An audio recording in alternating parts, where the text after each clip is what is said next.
Todo cantor tem uma história que vai além do palco.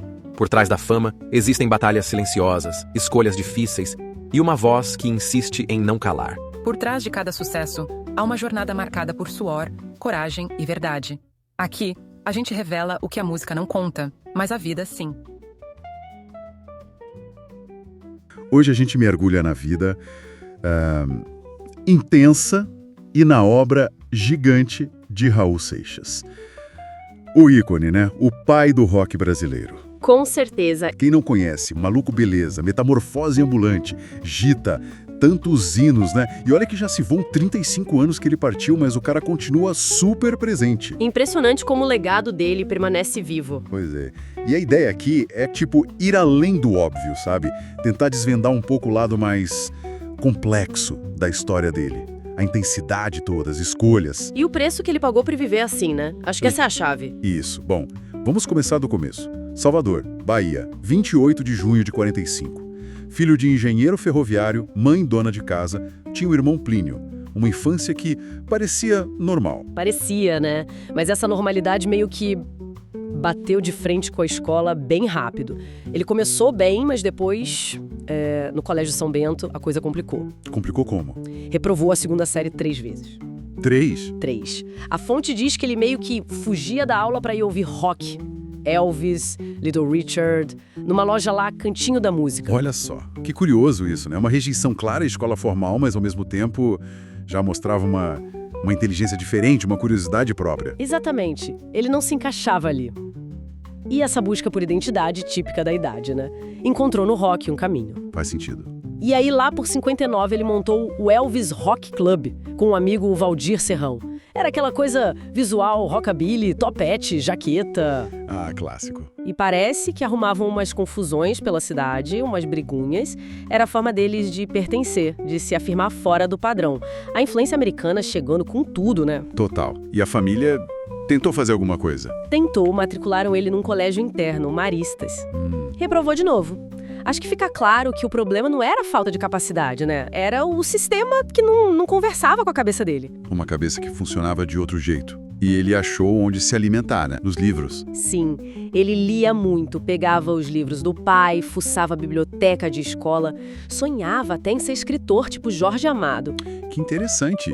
Ele mesmo dizia, né, que aprendeu tudo nos livros e na vida. E essa veia literária aparecia. Ele criava histórias, personagens, fazia até quadrinhos pro irmão. Um universo particular bem rico já se formando ali. Isso certamente virou matéria-prima para as letras depois. Sem dúvida. A complexidade das letras dele vem muito daí. Mas e a música? Como ela ganhou essa batalha contra a literatura? Ele ouvia de tudo, né? Baião, MPB... Ouvia, mas o rock foi o primeiro amor, como ele dizia.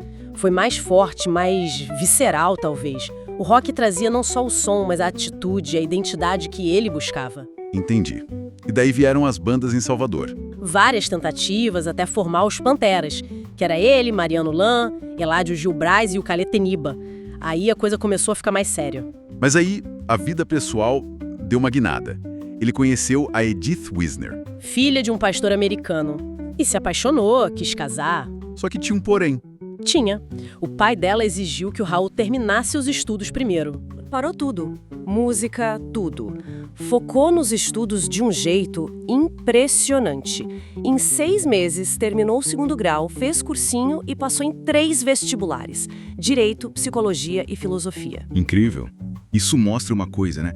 Quando o objetivo era algo que ele realmente queria, tipo o casamento com a Edith, ele tinha um foco absurdo. Exato. Mostra que a dificuldade na escola não era incapacidade, era falta de conexão, de motivação com aquilo.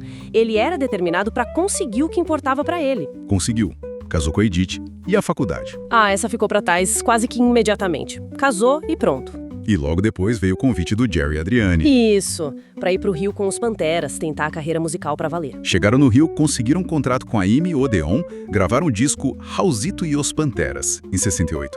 Parecia que ia engrenar, né? Parecia, mas o disco foi um fiasco. Crítica e vendas, nada. Por quê? O que deu errado ali? Bom, o Eládio Gil Brás da banda disse que foi uma mistura de coisas. Eles eram meio crus, vindos da Bahia, com um som diferente, e a gravadora queria algo mais comercial, né? A velha tensão. artista versus mercado. Exatamente. E eles, como iniciantes, tentando algo novo, não rolou. O disco não emplacou. E aí veio a fase difícil no Rio. Muito difícil. Morando em Ipanema, tentando divulgar a música, mas sem sucesso. O Jerry Adriani ajudava como podia. Chamava pra abrir show. Mas a grana curta. Curtíssima. A fonte diz que chegaram a passar fome mesmo. Uma experiência que, olha só, virou inspiração depois pra Ouro de Tolo. Nossa, que barra.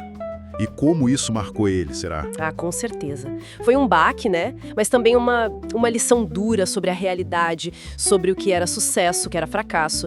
Deve ter moldado muito da visão de mundo dele. E aí decidiram voltar para Salvador. Sim, era o limite. Precisavam recuar, talvez repensar tudo. Pareceu o fim da linha, mas aí, um encontro casual muda tudo. No aeroporto, um diretor da CBS Discos. E o papo sobre música fluiu. E o conhecimento enciclopédico do Raul sobre música, aquela coisa que ele aprendeu nos livros e na vida. E na própria experiência, né? Mesmo a frustrada com os Panteras, aquilo impressionou o diretor. E em vez de um contrato como cantor, veio o convite, quer ser produtor. Que virada! E ele topou. Na hora, voltou pro Rio com a Edith, agarrou a chance e olha, deu muito certo. Como produtor, ele se deu bem? Muito bem. Ganhou respeito na indústria, produziu muita gente importante na época. Jerry Adriani de novo, Odaí José, Renato e seus Blue Caps, Diana, compôs músicas que eles gravaram. Então ele achou um lugar ali, estabilidade, reconhecimento. Sim, financeiramente foi ótimo e ele aprendeu muito sobre como a indústria funcionava por dentro. Foi estratégico, sim, mas não era aquilo que ele queria no fundo, né? não era. O desejo de ser o artista, de cantar as próprias músicas, de colocar as próprias ideias para fora, isso continuava queimando por dentro. Produzir era bom, mas não era o sonho dele. Tanto que ele não parou de tentar. Em 71 teve aquele projeto doido, a Sociedade da Gran Ordem Cavernista. Ah, sim, com Sérgio Sampaio, Miriam Batucada, Ed Starr. Uma mistura totalmente anárquica de ritmos. Samba, chorinho, baião, rock. Bem a cara do Raul, né? Questionador. Totalmente. Mas para a época foi considerado radical demais. Sofreu censura, não vendeu nada. Mais uma tentativa de quebrar as regras que o mercado não estava pronto para absorver. A coisa só virou mesmo em 72, né? No Festival Internacional da Canção. Ali foi o divisor de águas. Ele sozinho no palco com Let Me Sing, Let Me Sing. E conquistou geral. Foi ovacionado. Chegou à final. Aquilo foi a validação que ele precisava. Deu a ele um contrato com a Philips, visibilidade nacional. O caminho para a carreira solo finalmente estava aberto. E que estreia. 73, Cria Gabandolo. Um fenômeno. Nossa, explodiu Mosca na Sopa, Metamorfose Ambulante, Al Capone, Ouro de Tolo, hit atrás de hit. Sucesso absoluto. E foi nessa época que ele mergulhou de cabeça na filosofia, no esoterismo. Exato. E nesse caldeirão de ideias, ele encontra o Paulo Coelho. A famosa parceria. Uma parceria musical e intelectual muito intensa. E é bom lembrar o contexto, né? Anos 70, mundo todo interessado em ocultismo, contracultura. Aleister Crowley era uma figura que inspirava muita gente. E eles beberam nessa fonte. Muito. E canalizaram isso na música e na sociedade alternativa criada em 74. Com aquele lema famoso, faz o que tu queres há de ser tudo da lei. Isso era sério mesmo ou só provocação? Olha, pelo que consta, levaram bem a sério. Tinha sede alugada, manifesto, planos para tal Cidade das Estrelas em Minas. Uau! Era uma mistura de filosofia, utopia e, claro, uma cutucada enorme na ditadura militar. Que não gostou nada, imagino. Nada. O DOPS caiu em cima, viram como subversão, ameaça. Resultado, prisão, tortura e exílio para ele e para o Paulo, nos Estados Unidos. E aí vem o grande paradoxo. Enquanto eles estavam lá exilados, o álbum Gita, que já estava gravado, vira um sucesso estrondoso aqui no Brasil. Mais de 600 mil cópias, disco de ouro. Que loucura! Voltar para o Brasil nesse cenário devia ser surreal. E Nojima sai como o inimigo do regime e volta como ídolo de massa, consagrado por um disco super filosófico. Essa dualidade marcou ele para sempre. Mas a vida pessoal continuava uma montanha-russa. Em 74 veio a separação da Edith. Sim, ela foi embora para o ZWA com a filha deles, a Simone. E logo em 75 ele já casa de novo, com a Glória Wacker. Lança o Novo Eon. Que tinha Tente Outra Vez, outra parceria genial com o Coelho, mas vendeu bem menos que o Gita. Por que será? mesmo com um hit desses? O mercado é imprevisível, né? Talvez o álbum fosse menos direto, ou o público saturou um pouco depois daquele boom todo. Nem sempre um hit garante a venda do álbum inteiro. Entendi. Ele se recupera em 76, com há 10 mil anos atrás. Isso. Aí nasce a segunda filha, a Scarlett, mas também ao fim do contrato com a Philips e, o que é bem marcante, o fim da parceria musical com Paulo Coelho. Acabou a dupla dinâmica? A parceria musical sim, mas a amizade continuou, importante dizer. Mas o fim daquela química criativa foi um baque, claro. Exigiu que o Raul buscasse outros caminhos. E ele foi para a WE, uma gravadora nova na época, em 77. Lançou O Dia em que a Terra Parou. E emplacou de novo, Maluco Beleza, Sapato 36. Ele continuava relevante. Mas aí os problemas de saúde começaram a pesar de verdade, né? 78. 78 foi um ano pesado. O alcoolismo, que já era um problema antigo, começou a cobrar um preço alto, problemas sérios no pâncreas. Ele perdeu parte do pâncreas, né? Isso. Teve que se afastar, foi a primeira internação grave. O primeiro sinal claro de que a coisa estava fugindo do controle e afetando a carreira diretamente. E no meio disso tudo, a separação da Glória, que também foi para os Estados Unidos com a Scarlett. Muita coisa junta. Uma turbulência danada. E ele não parava. Ainda em 78, casa com a Tânia Mena Barreto. Lança o Mata Virgem, que teve uma última tentativa bem greve de parceria com o Coelho, mas não engrenou. E o casamento com a Tânia também durou pouco. Pouquíssimo.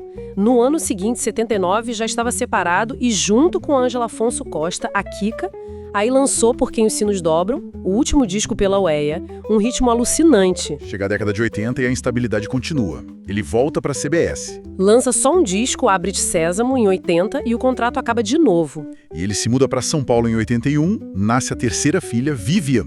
Mas o alcoolismo só piorava. E isso começou a afetar demais os shows, né? Como era isso? O público percebia na hora. Sim, os relatos são de que era cada vez mais comum ele subir no palco visivelmente alcoolizado. Atrapalhava a performance, rolava a vaia. Que triste.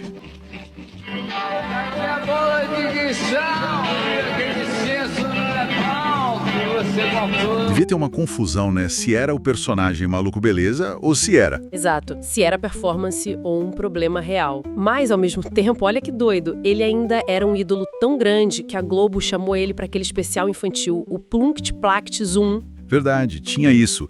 E apesar de tudo, ele continuou lançando discos importantes nos anos 80. Sim, a produção não parou. Teve Raul Seixas em 83, foi disco de ouro. Metrô Linha 743 em 84. O Ababá Pilu Babá e Bim Bum em 87, ouro de novo. A Pedra do Gênesis em 88. E o último, A Panela do Diabo, com o Marcelo Nova, em 89. Lançado pouquinho antes dele morrer e que também foi ouro póstumo. Ou seja, musicalmente ele ainda estava lá.